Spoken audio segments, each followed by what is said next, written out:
Delhi high court ने 3 मुलजिमीन को जमानत दे दी है। जुनैद, चांद मोहम्मद और इरशाद को दिल्ली हाईकोर्ट ने जमानत दे दी है। हाईकोर्ट ने कहा है कि मुलजिमीन के खिलाफ कोई सबूत नहीं मिले हैं। फसाद के दौरान अपने ही लोगों पर हमला करें, ये बात नाकाबिले यकीन है।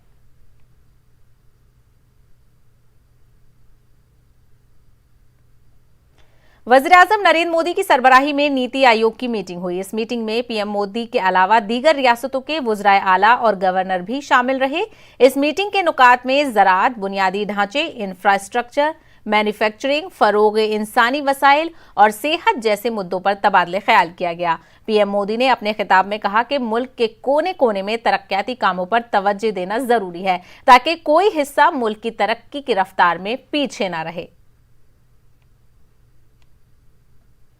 इस वर्ष के बजट पर जिस तरह का एक पॉजिटिव रिस्पांस आया है, चारों तरफ से एक नई आशा का वातावरण पैदा हुआ है, उसने जता दिया है कि मूड ऑफ द नेशन क्या है।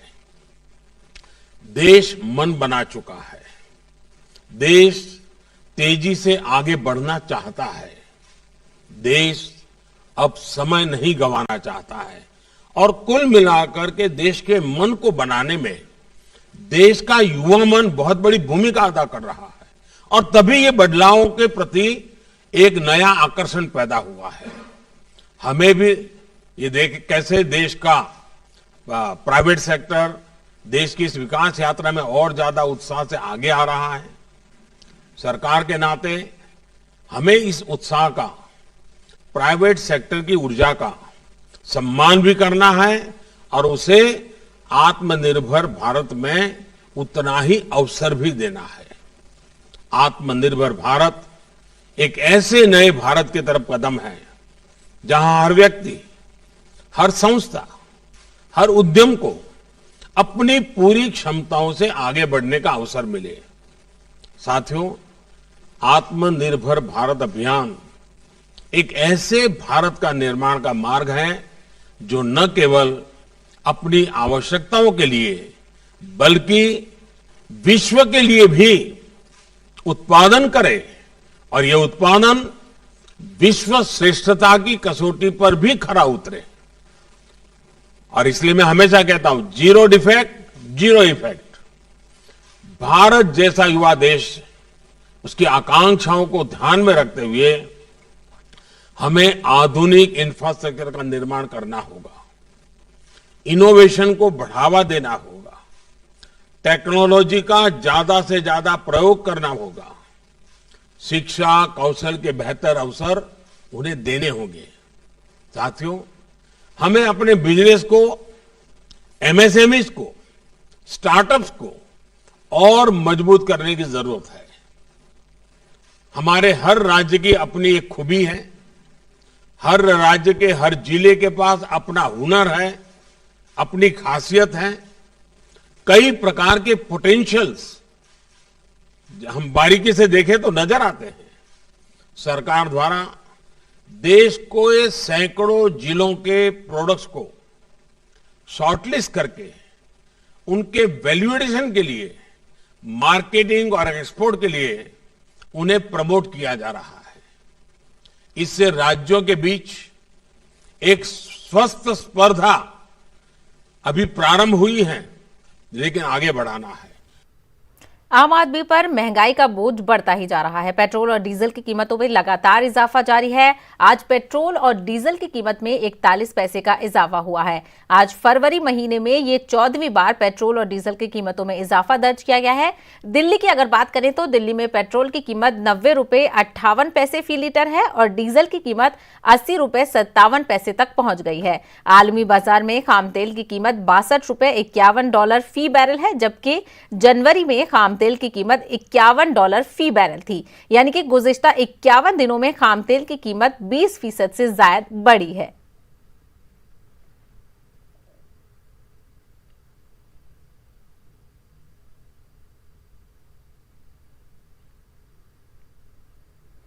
आम आदमी पार्टी ने पेट्रोल और डीजल की कीमतों में इजाफे पर अनोखे अंदाज में तंज कसा। आप लीडर राघव चड्ढा ने कहा कि शादी ब्याह में 101 रुपए देने के बजाय 1 लीटर पेट्रोल देना चाहिए। जो लोग पेट्रोल के बढ़ते दामों का विरोध कर रहे हैं, मैं उन्हें कहना चाहता हूं कि आप ये देखिए कि पहले आप किसी शादी में जाते थे सगन देने, तो 101 रुपये कहीं से जुटाते थे, कहीं 1 रुपये का सिक्का नहीं मिल रहा, 100 का नोट नहीं मिल रहा, समस्या होती थी। अब मोदी सरकार ने इतना बढ़िया कर दिया है कि आप 1 लीटर पेट्रोल लीजिए, 101 रुपये का है, और उसे ही सगन की जगह शादी के तोहफे की तरह दे दीजिए। और लोग कह रहे हैं कि नहीं बड़ा विरोध हो गया। अब बताइए, जब मोदी जी ने सरकार बनाई थी तब 60 रुपये लीटर पेट्रोल मिलता था, 55-60 रुपये, आज 100 हो गया है। तो देखिए कितनी वृद्धि हुई है। 60 बढ़ा कि 100 बढ़ा है। मैं तो ये कहना चाहता हूं कि ऐसी भी समय आ सकता है कि इस देश में हमें ये बताया जाए, जो लोग पेट्रोल के बढ़ते दामों का विरोध कर रहे हैं, कि दाम नहीं बढ़े हैं, हमारी सहन शक्ति, हमारी महंगाई सहने की शक्ति कम हो गई है। हमें यह पाठ भी पढ़ाया जा सकता है। भारतीय जनता पार्टी जिस प्रकार से इस देश को लूट रही है, जिस प्रकार से गरीब आदमी की कमर तोड़ रही है, लोगों की जेब पे डाका डाल रही है, ये मुझे नहीं लगता इस देश के इतिहास में किसी भी सरकार ने ये किया, और खुलेआम डकैती है। मैं साफ तौर पे ये कहना चाहता हूं कि वो सरकार जो इस नारे पर आई थी कि बहुत हुई महंगाई की मार, अब की बार मोदी सरकार, उसे विपक्ष के नेताओं के बयान सुनने की जरूरत ही नहीं है, जनता के बयान सुनने की जरूरत नहीं है। प्रधानमंत्री जी और पार्टी के वरिष्ठ नेता अपने ही पुराने ट्वीट, अपने ही पुराने वीडियो, अपने ही पुराने बयान जो उन्होंने यूपीए सरकार के समय दिए थे पेट्रोल और डीजल के बढ़ते दामों पर, उन्हीं को सुन लें तो उन्हें समझ में आ जाएगा कि वो देश को किस अंधकार की ओर धकेल रहे हैं। दूसरी तरफ कांग्रेस लीडर जगबीर सिंह ने कहा कि बीजेपी ने वोट के खातिर आवाम को सुनहरे ख्वाब दिखाए थे। अब जब आवाम परेशान है, महंगाई की सख्त मार पड़ रही है, तो खामोश है। ये बीजेपी का दोहरा म्यार है। उस दिन तो आप इतनी वकालत कर रहे थे कि आपको अगर तेल 30-35 रुपए मिलेगा उसको वोट दोगे या 70-80 को दोगे। अब तो पेट्रोल का दाम 100 से ऊपर चल गया, आप बताओ किसको लोग वोट दें। सो मैं समझता हूं कि ये बीजेपी और नरेंद्र मोदी सरकार की बहुत बड़ी विफलता है, जिसमें इन्होंने प्राइस कंट्रोल नहीं करे।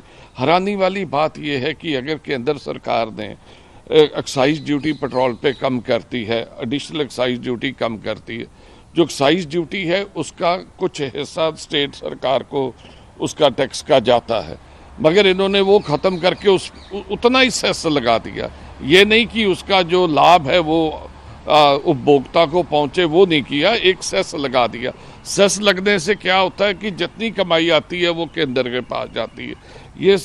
ये सरकार फेडरल जो हमारा ढांचा है देश का, उस पर भी चोट मार रही है। स्टेट के अधिकारों को, स्टेट के टैक्सों पे कब्जा कर रही है, और इसके साथ ये देश को जो फेडरल स्ट्रक्चर है उसे ये टूटने के कगार पर ले आए। ये सबसे खतरनाक खेल है जो ये सरकार खेल रही है, और इसकी जितनी भी निंदा करी जाए उतनी कम है। इसके अलावा कांग्रेस लीडर अखिलेश प्रसाद सिंह ने न्यूज 18 से बात करते हुए मरकजी हुकूमत को तनकीद का निशाना बनाया। उन्होंने कहा कि यूपीए सरकार में जब पेट्रोल और डीजल की कीमतें बढ़ती थीं तो बीजेपी हंगामा करती थी, और आज आवाम महंगाई का बोझ उठाने को मजबूर हो गई है। कांग्रेस राज्यसभा सांसद अखिलेश प्रसाद सिंह हमारे साथ है बात करने के लिए। अखिलेश जी, डीजल पेट्रोल के दाम लगातार बढ़ते जा रहे हैं। आज फरवरी में अगर बात की जाए तो 14वां दिन है जब डीजल पेट्रोल के दाम बढ़े हैं। कई ऐसी जगह हैं जहां 100 से ज़्यादा पेट्रोल मिल रहे हैं। नहीं, निश्चित रूप से ये त्राहिमाम है भारत की जनता के लिए, गरीब लोगों के लिए, और इस प्राइस हाइक के वजह से गरीब लोगों के थाली से खाना गायब है। न रोटी है, न दाल है, न सब्जी है।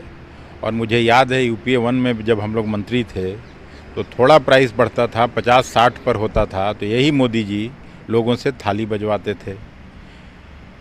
मुझे बोलना नहीं चाहिए, स्वर्गीय सुषमा स्वराज जी उस समय अपने सर पर और गैस का ये लेके घूमती थी प्राइस हाइक के खिलाफ।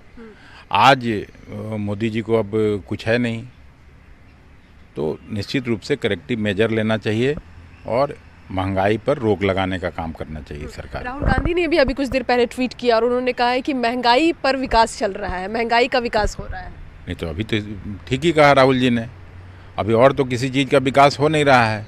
बाकी अनएम्प्लॉयमेंट जिस तरह से बढ़ रहा है, जिस तरह से गरीबी बढ़ रही है, गरीब लोग और गरीब हो रहे हैं, किसानों की समस्या है, मजदूरों का समस्या है, प्लान का समस्या है, लेकिन अगर बढ़ोतरी किसी में हो रहा है तो महंगाई में हो रहा है। ये सरकार की तरफ से ये दलील दी जा रही है कि कहीं ना कहीं पैसा नहीं है सरकार के पास, और उसको लेकर ये फैसला लिया गया है कि ज़्यादा से ज़्यादा टैक्स जो है वो पेट्रोल और डीजल पर लगाया जाए, जिस वजह से उससे जो मुनाफा है वो भी लोगों के विकास के लिए ही इस्तेमाल किया जाए। अभी इस तरह का लॉजिक तो हास्यास्पद लगता है। वेलफेयर स्टेट की परिकल्पना पर हम लोगों का कोई भी सरकार चलती है, हम लोगों का संविधान उसी पर बना, और लोगों को जब खाने को तकलीफ होने लगे तो इस तरह का विकास का क्या मतलब है। धन्यवाद। कैमरा पर्सन सत्य प्रकाश के साथ रंजीता झा, न्यूज़ 18 नेटवर्क। दिल्ली में यूथ कांग्रेस ने महंगाई के खिलाफ जबरदस्त एहतजाज किया और सड़क पर लकड़ी का चूल्हा जलाकर चाय बनाई, साथ ही मरकजी हुकूमत को अपने वादे याद दिलाए।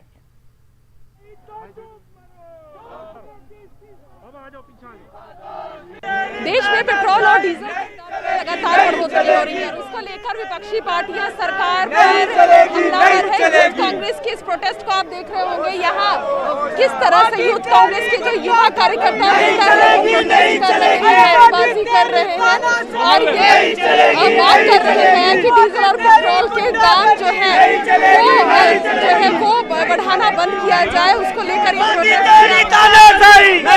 आज भी पेट्रोल डीजल के जो दाम किया ज्यादा बढ़ाए जा रहे हैं, इसके खिलाफ हम नरेंद्र मोदी के घिराव करने जा रहे हैं घर पर। हाँ, ये इनकी मोदी जी की तानाशाही नहीं चलेगी, पेट्रोल के दाम कम करना होंगे इनको। नहीं चलेगी, नहीं चलेगी। आप देख सकते हैं जो कार्यकर्ता है वो किस तरह से दिखा रहे हैं कि 100 से ऊपर जो है वो पेट्रोल के दाम जो है वो देश में बढ़ रहे हैं, और जिससे आम जनजीवन जो है वो प्रभावित हो रहा है।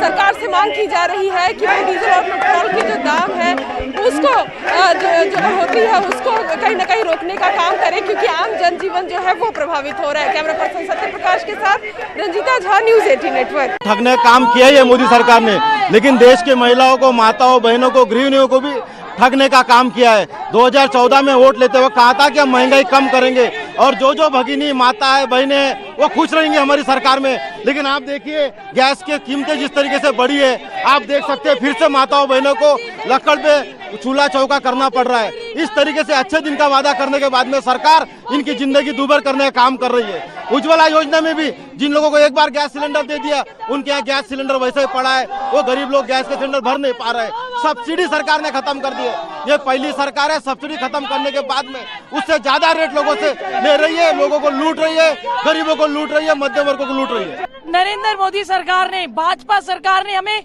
ये नौबत ले आई है कि हम लोग सड़कों पे आ गए हैं, और ये जो पुराने जमाने में हम लोग लकड़ी से काम किया करते थे वो नौबत ले आया है। ना यहाँ पे हमारे पास नौकरियां हैं, ठीक है, ना पैसा है, ना ये कोई महिलाओं को गुजारा भत्ता दे रहा है। कोविड से निकले हैं, कभी किसानों के साथ अत्याचार कर रहा है, कभी ये गैस के दाम बढ़ा रहा है। मेरी यही गुजारिश है, ये अपने बढ़े हुए दाम वापस ले और हम लोगों को सुखी जीवन जीने दे। नौकरियां दे नहीं पा रहे हो, कम से कम हम घर में अपने परिवार के साथ 2 रोटी तो खा सके। जो बैरल रेट इंटरनेशनल रेट में प्रति बैरल का इतने सस्ते पे है, जो अभी 33 रुपीस में इनको पेट्रोल देना चाहिए, इन लोग ने कितने पे दे रहा है? ये सरकार को शर्म आना चाहिए। जब कांग्रेस सरकार होता था तब 110 रुपए बैरल प्रति होते थे, तब भी हमने 50-60 रुपए में पेट्रोल मिलता था। अभी इनको 33 रुपीस में देना है। अभी इन लोग ने, सरकार ने, लुटेरे सरकार है, लूटने का काम अलावा हम लोगों के टोटली खत्म करने में लगे हैं। तो आपने देखा, एक तरफ बढ़ती हुई महंगाई के खिलाफ मुल्क में एहतजाज किया जा रहा है, तो दूसरी तरफ हम आपको दिखाते हैं कि बिहार के वजीर ट्रांसपोर्ट नारायण प्रसाद का एक अजीबोगरीब बयान सामने आया है। उनका कहना है कि आवाम को महंगाई से कोई फर्क ही नहीं पड़ रहा है। उन्होंने ये कहा है कि महंगाई से अपोजिशन पार्टियां तिलमिलाई हुई हैं, ना कि आवाम। दाम जो बढ़ोतरी होगा तो थोड़ा सा असर पड़ेगा ही, और पुनः उस पर जो हमारे लोग इस पर चिंतन कर रहे हैं, मनन कर रहे हैं, और कोई ना कोई रास्ता निकलेगा ही। आम लोग तो बस से चलते हैं, ट्रेन से चलते हैं, वो खास लोग आपको गाड़ी से आते हैं जाते हैं। आम लोग का भाड़ा तो बढ़ेगा ना सर, आम लोगों को बढ़ेगा ना, प्रभाव तो पड़ ही रहा कोई है। आंशिक रूप से थोड़ा सा बढ़ सकता है। त्राहिमाम कर रही है जनता। नहीं, ऐसी बात नहीं है कि जनता त्राहिमाम कर रही है, नेता त्राहिमाम कर रहे हैं। एक सब आपको असर नहीं पड़ रहा है? इतनी महंगा पेट्रोल हो गया, डीजल हो गया। असर तो थोड़ा सा तो आंशिक रूप में आता ही है। कोई चीज बढ़ता है तो आंशिक रूप में तो थोड़ा आता ही है। तो जनता को भी तो असर पड़ेगा सर, आप बोल रहे हैं। जनता जो आ जाती है, आदत हो जाता है, सरकार जो बजट लाती है उसको महसूस करती है कि बजट जो आया है तो किसी कारणवश आया है। मुल्क में महंगाई से आवाम परेशान है। ऐसे में प्याज एक बार फिर आवाम की आंखों में आंसू लाने को तैयार है। जी हां, महाराष्ट्र में बेमौसम हुई बारिश और ज़ालाबारी से एक बार फिर प्याज की कीमतों में इजाफे का इम्कान है। महाराष्ट्र में सबसे ज्यादा पैदावार होती है प्याज की और यहां पर होलसेल में प्याज 45 से 50 रुपए फरोख्त हो रही है। ऐसे में आने वाले दिनों में प्याज की कीमतें एक बार फिर आसमान छू सकती हैं। मैं आज सुबह लासलगांव मंडी में लेके आया था। मेरा प्याज 6 टन माल लाया था मैंने। जो टाइम पे मैंने 2800-32 रुपये रेट मिल रहा था और आज मैं लेके आया तो मुझे 4500 तक 3800 रुपये रेट मिल रहा है। ये जो अभी 2 दिन पहले बारिश हुआ है, जो प्याज के दाम बढ़ रहे हैं वो बारिश की वजह से बढ़ रहे हैं, क्योंकि खेती वाले का भी माल ख़राब हो गया। जो चाल में रखे थे, कोई लोगों का चाल उड़ गई, माल ख़राब हो गया, कांदा सड़ गया, प्याज सड़ गया। तो कांदे का कैसा है, अभी भाजी पाला है, थोड़ा भी कांदे को बारिश लग गया, पानी लग गया तो 2 दिन में प्याज सड़ जाती है। तो अभी बढ़ने का बात है कि अभी लोग जिसका मार्केट में आज वो हिसाब से देखा जाएगा तो 1500-1800 क्विंटल टन 15,000-18,000 क्विंटल कांदा आज प्याज मंडी में आया था। तो वो हिसाब से बहुत कम माल आया था जो हिसाब से आना चाहिए। टीवी पर पहली बार आ रहा है अनोखा शो नेटवर्क 18 की खास पेशकश बायजूस यंग जीनियस। 20 फरवरी रात 9 बजे न्यूज 18 पर देखिए और मिलिए भारत के सबसे कम उम्र के नेशनल शूटिंग चैंपियन अभिनव से। मेरा नाम है अभिनव शाह, मैं आसनसोल वेस्ट बंगाल से हूँ। मैं 12 साल का हूँ और मैं 10 मीटर एयर राइफल में यंगेस्ट गोल्ड मेडलिस्ट हूँ। ये है यंग जीनियस जो अर्जुन की तरह सीधे मछली की आंख पर निशाना साधता है। शूटिंग में सबसे ज्यादा इम्पोर्टेंट है फोकस, इसलिए मैं योगा और एक्सरसाइज करता हूँ ताकि मेरा माइंड काम रहे और टारगेट पे ही फोकस्ड रहे। ये है यंग जीनियस जो भारत का सबसे कम उम्र का नेशनल शूटिंग चैंपियन है। I won 2 gold medal in the youth and junior category held at Trivandrum 2018. जो 10 साल की उम्र में स्टेट शूटिंग चैंपियन और फिर नेशनल शूटिंग चैंपियनशिप में 2 गोल्ड के साथ नेशनल चैंपियन बन गया। शूटिंग में सबसे टफेस्ट बोलो तो 50 मीटर प्रोन, पर उसमें मजा भी आता है। मजा भी आता है? क्यों? स्नाइपिंग जैसा लगता है। स्नाइपिंग मैं अभी वही कहने वाला था। जब अभिनव बिंद्रा सर ने ओलंपिक में गोल्ड मेडल जीता तो उन्होंने मेरा नाम अभिनव रखा। जिसके हुनर और मेहनत को जिंदा रखने के लिए माँ बाप ने 4 लाख रुपए जुटाकर राइफल खरीदी। नेटवर्क 18 पर एक अनोखा शो दंग करने वाले पश्चिम बंगाल के आसनसोल के अभिनव शॉ के साथ। आपके राइफल का वजन कितना है? 5 किलो। 5 किलो का राइफल है। वो अभिनव जो उसी साल जन्मा जिस साल अभिनव बिंद्रा ने ओलंपिक के मेडल पर निशाना लगाया। मेरा टारगेट यही है कि मैं अपने इंडिया के लिए ओलंपिक पे रिप्रेजेंट करूं और गोल्ड मेडल लाऊं, जैसे ही सर अभिनव बिंद्रा ने लाया था इंडिया के लिए 2008 में। उसका स्कोर ऐसा कि दांतों तले उंगली दबा लेंगे आप। तो आप लाइट ऑफ कर देना कमरे में और सिर्फ ट्रिगरिंग एक्सरसाइज करना। तो जब आपकी बाकी इंद्रिय शक्तियाँ जो बंद हो जाती हैं, तो you're only focusing on your trigger finger and your rifle. अच्छी टिप है ना? हाँ। अगली बार से लाइट्स ऑफ, ट्रिगर ऑन। हाँ। 623.1 का स्कोर पाने वाला पहला इतना छोटा बच्चा है वो। उसे ओलंपिक्स में जाना है, सटीक और अचूक निशाना लगाना है, देश के नाम मेडल लाना है। अभिनव कहते हैं ख्वाब देखते रहने चाहिए। आपका ड्रीम क्या है? सर ओलंपिक में 2 गोल्ड मेडल। ओलंपिक्स में 2 गोल्ड मेडल लाने। 2 गोल्ड मेडल लाने। आ रहा है ये यंग जीनियस।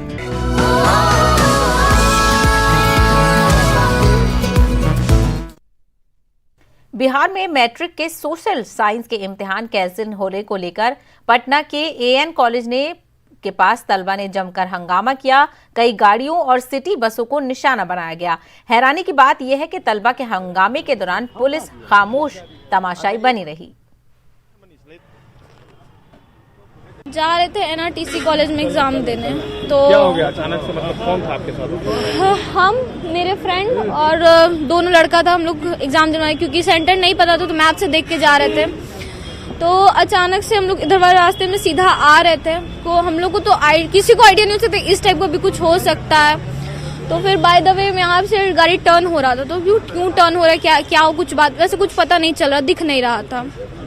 तो यहाँ से जब हम लोग टर्न किए तो देखे पूरा हम लोग पे अटैक कर दिया स्टूडेंट लोग। शक्ल से स्टूडेंट मेरे को कहीं से भी नहीं लग रहा था।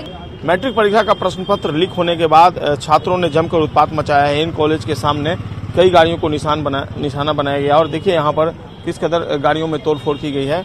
कई गाड़ियों को निशाना बनाया है छात्रों ने। पटना नगर निगम की जो गाड़ी थी उसमें भी जमकर तोड़फोड़ की गई है और इस तरीके से जो उत्पात मचा है इसमें कई लोगों को कई तरह का नुकसान सहना पड़ा है। एक शख्स हमारे साथ। आप कहाँ जा रहे थे इस पर? हम तो पेट्रोल पंप पर पेट्रोल लेने आए थे, पेट्रोल लेके सब्जी लेके लौट रहे थे। पुलिस चौकी टर्निंग से घूमे थे कि जैसे ही एन कॉलेज के गेट के पहले ही थे कि वहीं पर रुक गए। एक बड़ा सवाल राजधानी पटना में पुलिस की मौजूदगी पर भी, क्योंकि पुलिस अगर है तो फिर कानून व्यवस्था को असामाजिक तत्व जो है वो कैसे अपने हाथों में ले लेते हैं। देखना होगा इस पूरे मामले में अब पुलिस किस तरीके से कार्रवाई करती है। लेकिन इस घटना ने यह साबित कर दिया है कि अगर आप सड़कों पर चल रहे हैं तो आप थोड़ा संभल कर चलिए, क्योंकि कहीं भी असामाजिक तत्व आपको नुकसान पहुंचा सकते हैं। कैमरा पर्सन मनीष जुनेजा के साथ संजय कुमार, न्यूज़ 18 पटना। बिहार के मधेपुरा में सरस्वती विसर्जन के दौरान का एक वीडियो वायरल हो रहा है। विसर्जन जुलूस में लोग हथियारों के साथ डांस करते हुए दिखाई दे रहे हैं। बंदूकों के साथ नौजवान डांस करते देखे गए। वीडियो मधेपुर सदर थाना के सोहगढ़ का बताया जा रहा है।